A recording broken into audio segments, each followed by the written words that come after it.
بسم الله الرحمن الرحيم أتى أمر الله فلا تستعجلوه سبحانه وتعالى عما يشركون ينزل الملائكة بالروح من أمره على من يشاء من عباده أن أنذروا أنه لا إله إلا أنا فاتقون خلق السماوات والأرض بالحق تعالى عما يشركون خلق الإنسان من نطفة فإذا هو خصيم مبين والأنعام خلقها لكم فيها دفء ومنافع ومنها تأكلون ولكم فيها جمال حين تريحون وحين تسرحون وتحمل أثقالكم إلى بلد لم تكونوا بالغيه إلا بشق الأنفس إن ربكم لرؤوف رحيم والخيل والبغال والحمير لتركبوها وزينة ويخلق ما لا تعلمون وعلى الله قصد السبيل ومنها جائر ولو شاء لهداكم أجمعين هو الذي أنزل من السماء ماء لكم منه شراب ومنه شجر فيه تسيمون ينبت لكم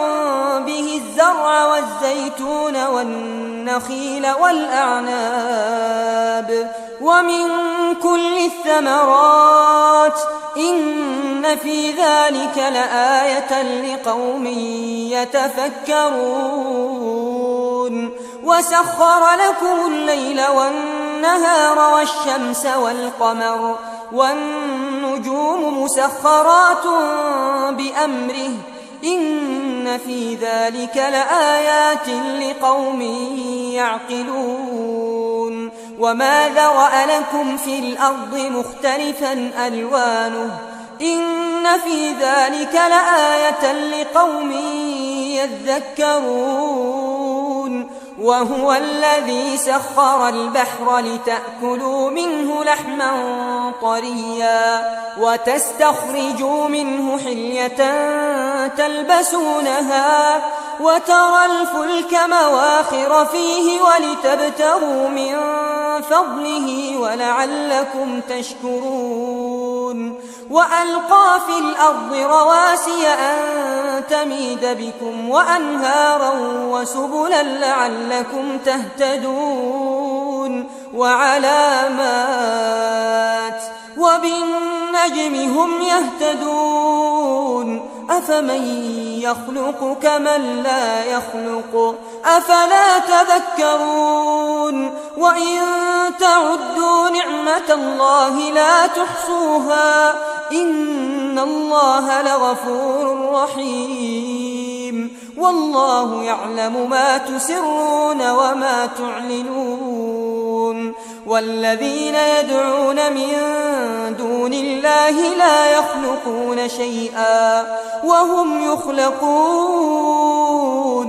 أموات غير أحياء وما يشعرون أيان يبعثون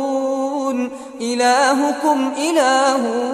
واحد فالذين لا يؤمنون بالآخرة قلوبهم منكرة وهم مستكبرون لا جرم أن الله يعلم ما يسرون وما يعلنون إنه لا يحب المستكبرين وإذا قيل لهم ماذا أنزل ربكم قالوا أساطير الأولين ليحملوا أوزارهم كاملة يوم القيامة ومن أوزار الذين يضلونهم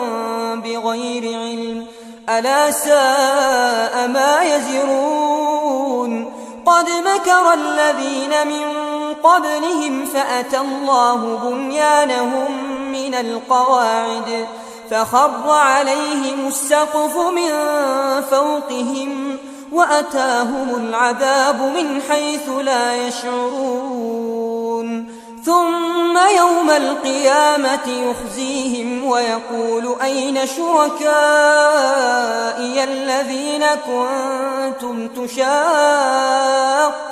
فيهم قال الذين أوتوا العلم إن الخزي اليوم والسوء على الكافرين الذين تتوفاهم الملائكة ظالمي أنفسهم فألقوا السلم ما كنا نعمل من سوء بلى إن الله عليم بما كنتم تعملون فادخلوا أبواب جهنم خالدين فيها فلبئس مثوى المتكبرين وقيل للذين اتقوا ماذا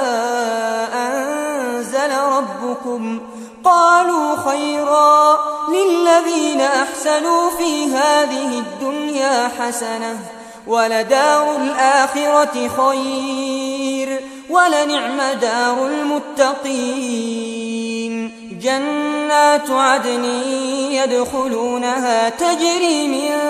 تحتها الأنهار لهم فيها ما يشاءون كذلك يجزي الله المتقين الذين تتوفاهم الملائكة طيبين يقولون سلام عليكم ادخلوا الجنة بما كنتم تعملون هل ينظرون إلا أن تأتيهم الملائكة أو يأتي أمر ربك كذلك فعل الذين من قبلهم وما ظلمهم الله ولكن كانوا أنفسهم يظلمون فأصابهم سيئات ما عملوا وحاق بهم ما كانوا به يستهزئون وقال الذين أشركوا لو شاء الله ما عبدنا من دونه من شيء نحن ولا آباؤنا ولا حرمنا من دونه من شيء كذلك فعل الذين من قبلهم فهل على الرسل إلا البلاغ المبين ولقد بعثنا في كل أمة رسولا أن اعبدوا الله واجتنبوا الطاغوت فمنهم من هدى الله ومنهم من حقت عليه الضلالة فسيروا في الأرض فانظروا كيف كان عاقبة المكذبين إن تحرص على هداهم فإن الله لا يهدي من يضل وما لهم من ناصرين وأقسموا بالله جهد أيمانهم لا يبعث الله من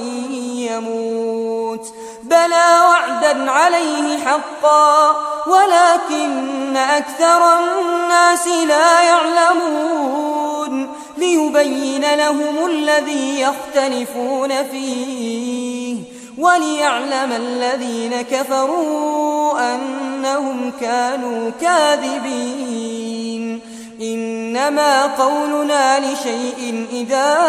أردناه أن نقول له كن فيكون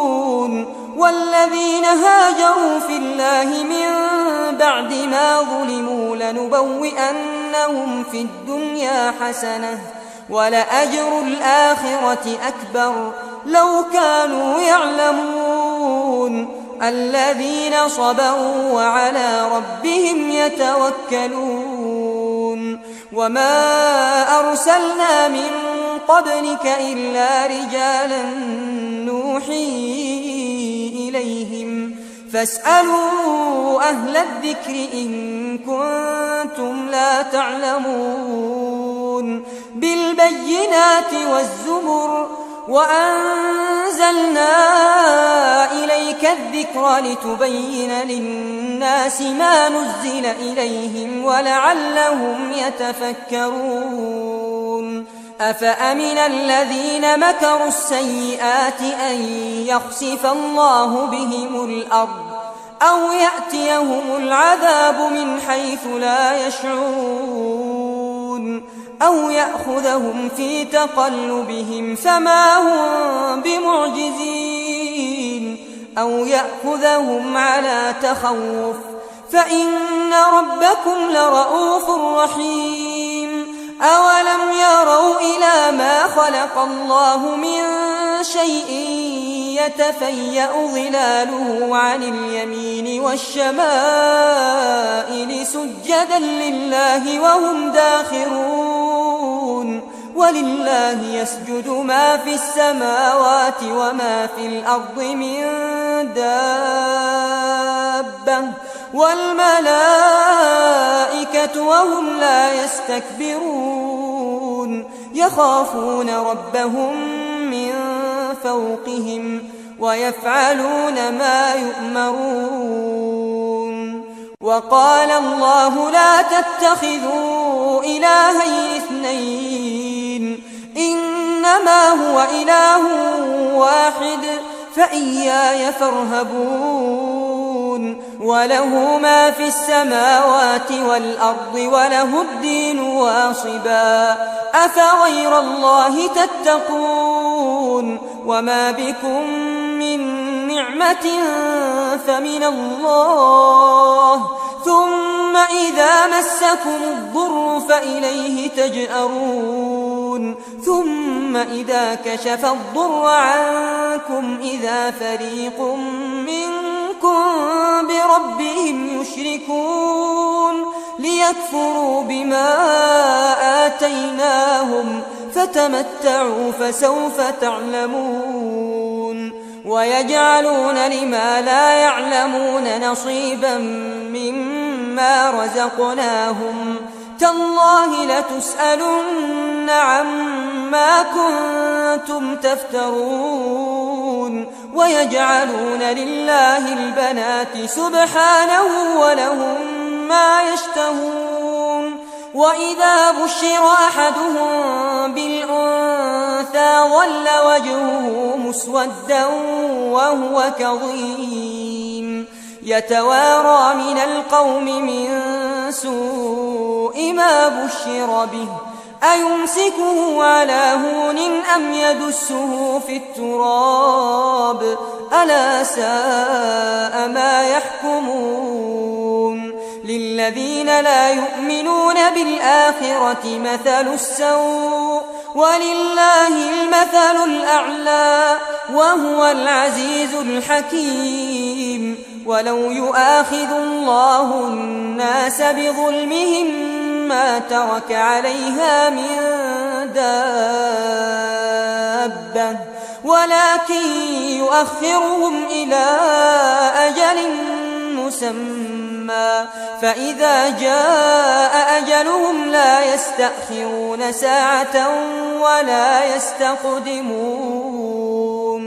ويجعلون لله ما يكرهون وتصف ألسنتهم الكذب أن لهم الحسنى لا جرم أن لهم النار وأنهم مفرطون تالله لقد أرسلنا إلى من قبلك فزين لهم الشيطان أعمالهم فهو وليهم اليوم ولهم عذاب أليم وما أنزلنا عليك عليك الكتاب إلا لتبين لهم الذي اختلفوا فيه وهدى ورحمة لقوم يؤمنون والله أنزل من السماء ماء فأحيا به الأرض بعد موتها إن في ذلك لآية لقوم يسمعون وإن لكم في الأنعام لعبرة نسقيكم مما في بطونه من بين فرث ودم لبنا خالصا سائغا للشاربين ومن ثمرات النخيل والأعناب تتخذون منه سكرا ورزقا حسنا إن في ذلك لآية لقوم يعقلون وأوحى ربك إلى النحل أن اتخذي من الجبال بيوتا ومن الشجر ومما يعرشون ثم كلي من كل الثمرات فاسلكي سبل ربك ذللا يخرج من بطونها شراب مختلف ألوانه فيه شفاء للناس إن في ذلك لآية لقوم يتفكرون والله خلقكم ثم يتوفاكم ومنكم من يرد إلى أرذل العمر لكي لا يعلم بعد علم شيئا إن الله عليم قدير والله فضل بعضكم على بعض في الرزق فما الذين فضلوا براد رزقهم على ما ملكت أيمانهم فهم فيه سواء أفبنعمة الله يجحدون والله جعل لكم من أنفسكم أزواجا وجعل لكم من أزواجكم بنين وحفدة ورزقكم من الطيبات أفبالباطل يؤمنون وبنعمة الله هم يكفرون ويعبدون من دون الله ما لا يملك لهم رزقا من السماوات والأرض شيئا ولا يستطيعون فلا تضربوا لله الأمثال إن الله يعلم وأنتم لا تعلمون ضرب الله مثلا عبدا مملوكا لا يقدر على شيء ومن رزقناه منا رزقا حسنا فهو ينفق منه سرا وجهرا هل يستوون الحمد لله بل أكثرهم لا يعلمون وضرب الله مثلا رجلين أحدهما أبكم لا يقدر على شيء وهو كل على مولاه أينما يوجهه لا يأتي بخير هل يستوي هو ومن يأمر بالعدل وهو على صراط مستقيم ولله غيب السماوات والأرض وما أمر الساعة إلا كلمح البصر أو هو أقرب إن الله على كل شيء قدير والله أخرجكم من بطون أمهاتكم لا تعلمون شيئا وجعل لكم السمع والأبصار والأفئدة لعلكم تشكرون ألم يروا إلى الطير مسخرات في جو السماء ما يمسكهن إلا الله إن في ذلك لآيات لقوم يؤمنون والله جعل لكم من بيوتكم سكنا وجعل لكم من جلود الأنعام بيوتا تستخفونها يوم ظعنكم ويوم إقامتكم ومن أصوافها وأوبارها وأشعارها أثاثا ومتاعا إلى حين والله جعل لكم مما خلق ظلالا وجعل لكم من الجبال أكنانا وجعل لكم سرابيل تقيكم الحر وسرابيل تقيكم بأسكم كذلك يتم نعمته عليكم لعلكم تسلمون فإن تولوا فإنما عليك البلاغ المبين يعرفون نعمة الله ثم ينكرونها وأكثرهم الكافرون ويوم نبعث من كل أمة شهيدا ثم لا يؤذن للذين كفروا ولا هم يستعتبون وإذا رأى الذين ظلموا العذاب فلا يخفف عنهم ولا هم ينظرون وإذا رأى الذين أشركوا شركاءهم قالوا ربنا هؤلاء شركاؤنا الذين كنا ندعو من دونك فألقوا إليهم القول إنكم لكاذبون وألقوا إلى الله يومئذ السلم وضل عنهم ما كانوا يفترون الذين كفروا وصدوا عن سبيل الله زدناهم عذابا فوق العذاب بما كانوا يفسدون ويوم نبعث في كل أمة شهيدا عليهم من أنفسهم وجئنا بك شهيدا على هؤلاء ونزلنا عليك الكتاب تبيانا لكل شيء وهدى ورحمة وبشرى للمسلمين إن الله يأمر بالعدل والإحسان وإيتاء ذي القربى وينهى عن الفحشاء والمنكر والبغي يعظكم لعلكم تذكرون وأوفوا بعهد الله إذا عاهدتم ولا تنقضوا الأيمان بعد توكيدها وقد جعلتم الله عليكم كفيلا إن الله يعلم ما تفعلون ولا تكونوا كالتي نقضت غزلها من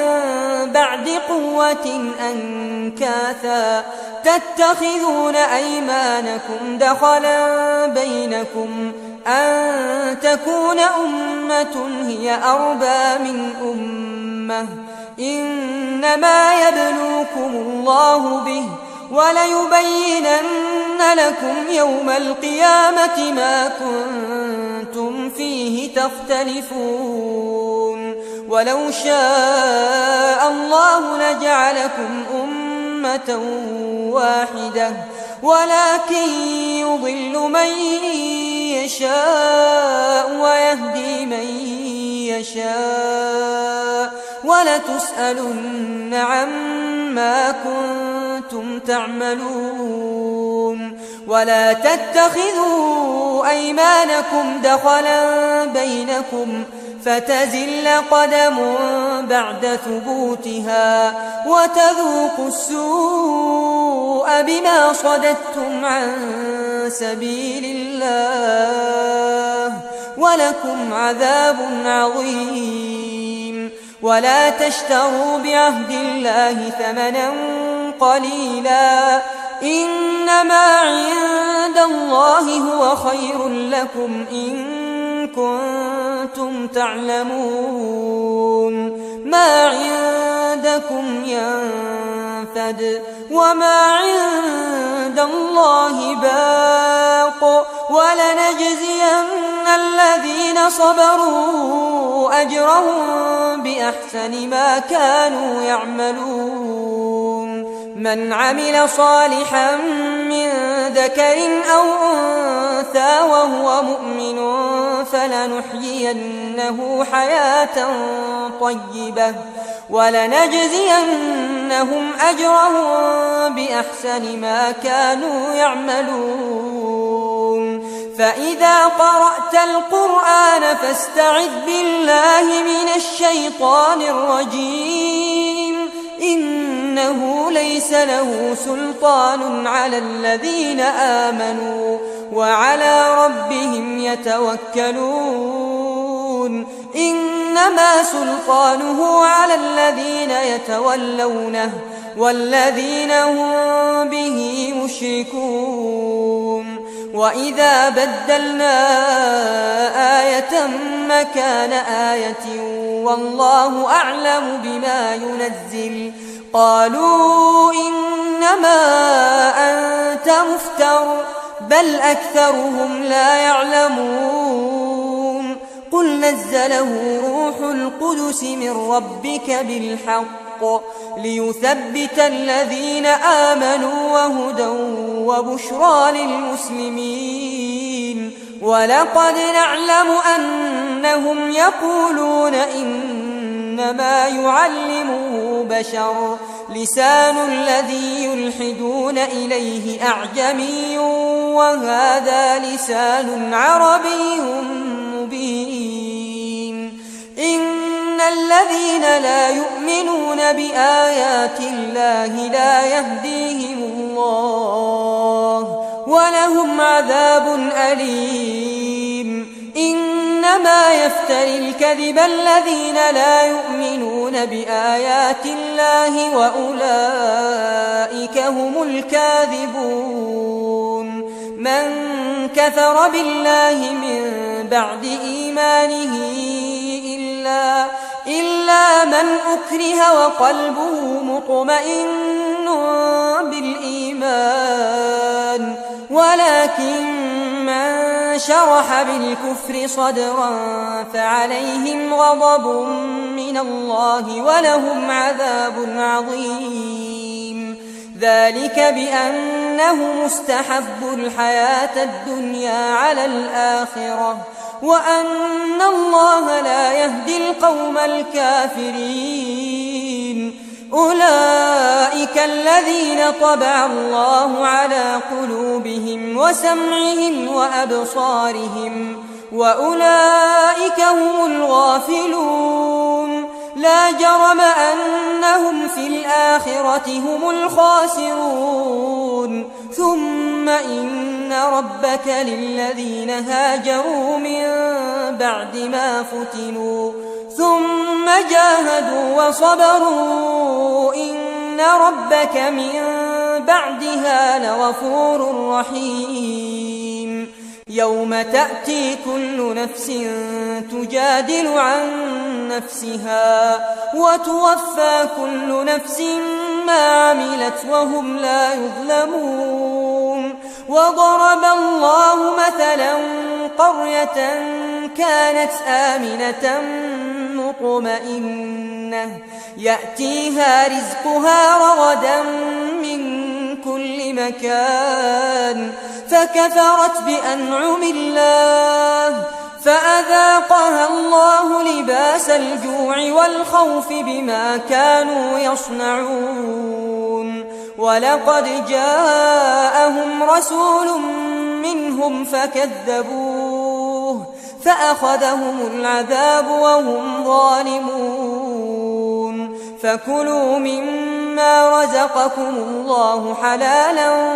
طيبا واشكروا نعمة الله إن كنتم إياه تعبدون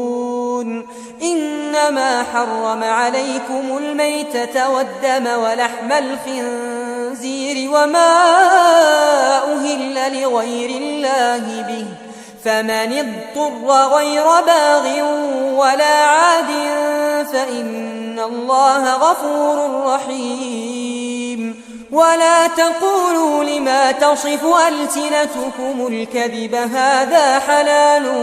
وهذا حرام لتفتروا على الله الكذب إن الذين يفترون على الله الكذب لا يفلحون متاع قليل ولهم عذاب أليم وعلى الذين هادوا حرمنا ما قصصنا عليك من قبل وما ظلمناهم ولكن كانوا أنفسهم يظلمون ثم إن ربك للذين عملوا السوء بجهالة ثم تابوا من بعد ذلك وأصلحوا إن ربك من بعدها لغفور رحيم إن إبراهيم كان أمة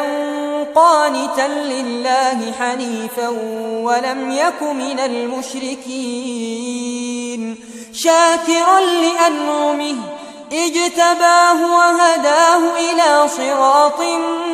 مستقيم وآتيناه في الدنيا حسنة وإنه في الآخرة لمن الصالحين